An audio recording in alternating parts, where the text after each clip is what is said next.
talk a little bit? I'm gonna go bananas. I'm going bananas. Banana.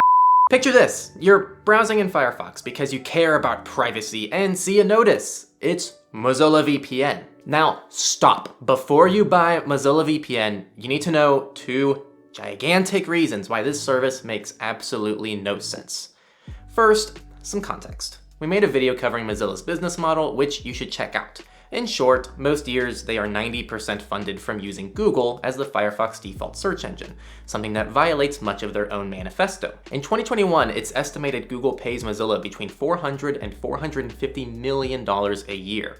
Most people would agree this is a less than ideal situation, which is why their decision to prioritize making money was not necessarily a bad one, as it could help decouple from Google. So with that, let's talk about Mozilla VPN. The first thing you need to know is the VPN industry has something called white labeling. A white label VPN is when a large VPN provider has enough extra bandwidth for a different company to use its infrastructure. A good example of this is IPVanish, which has a reseller program where you create your own VPN through their parent company. Let's call it Nutella VPN, which is literally IPVanish, but under your name, Nutella VPN. You pay IPVanish a fee for this and everyone is happy, except for the customer who could have just gone with IPVanish, as white label VPNs aren't typically public about being white label VPNs. In fact, this happens all the time. Pornhub's VPN, VPN Hub, Namecheap, and StrongVPN are all three VPN companies that are white labels for their parent company, which owns IPVanish. Well, surprise, Mozilla VPN is a white labeling service for mullvad VPN, so you are using mullvad servers through a custom Mozilla client.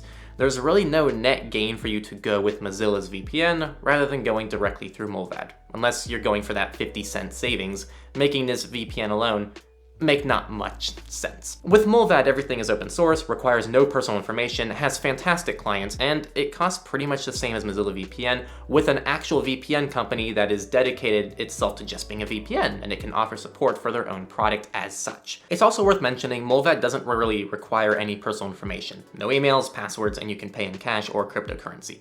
Mozilla VPN requires a Mozilla account with an email in addition to a debit card only payment option. In fairness to Mozilla, they are more transparent about being a white label than other VPN companies, which is good. But that doesn't change that they're kind of betting on people not knowing they could be going with a better service instead of their own branded version. My second point, the direction of this is incredibly odd. The VPN industry is saturated, like you just poured way too much chocolate milk mix in your chocolate milk, and there's literally a VPN for every fruit you can think of. I'm not joking, look it up. There are blockchain VPNs, anonymous VPNs, Facebook had one, they might still have one, Google has one, everyone and their dog in 2021 has a VPN.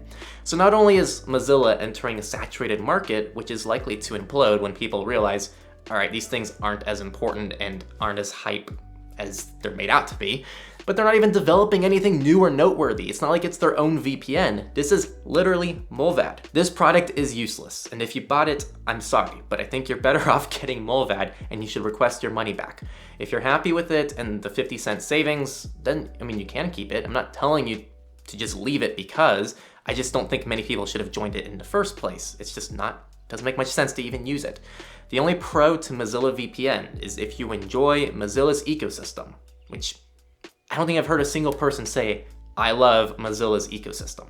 Mozilla's secret sauce is their browser. They are one of the few browsers left not based on Chromium that offers a competitor to the Google monopoly. But wait, Google is paying 90% of their bills, so if they ever became any real threat to Google, I wonder what would happen.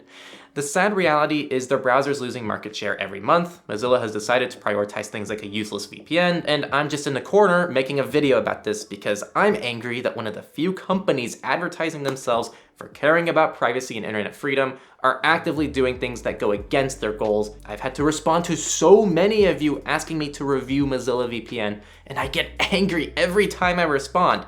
It's just mullvad. And I'm not angry at you viewers, you're all beautiful. I'm angry at Mozilla.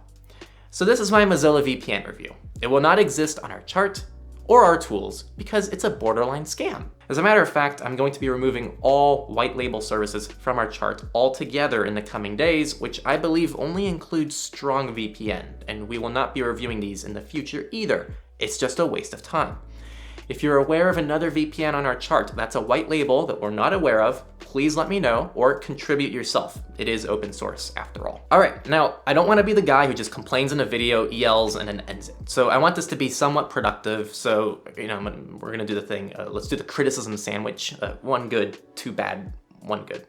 So something good, I think it's good that Mozilla is open to trying new things to help get away from Google, right? Like it seems they're trying to take an active approach now, and they're like, oh shit, Google practically owns us and uses us for antitrust, which by the way is already happening. You should read this blog post. Something bad, their decision in choosing a VPN of all products is just bizarre. It's not like there's a shortage of that or there's a need for it. I think I've made my point here throughout this video. Another bad thing is their decision to choose a VPN and take the easy way out by offering a service with nothing unique. It'd be a totally different story and this video wouldn't exist if Mozilla VPN was its own independent alternative to other VPNs. So I could at least say, hey, this is an alternative to other services. It might make sense for someone to get it assuming it was good, but that's not what happened. And a final good, the VPN itself is likely fine.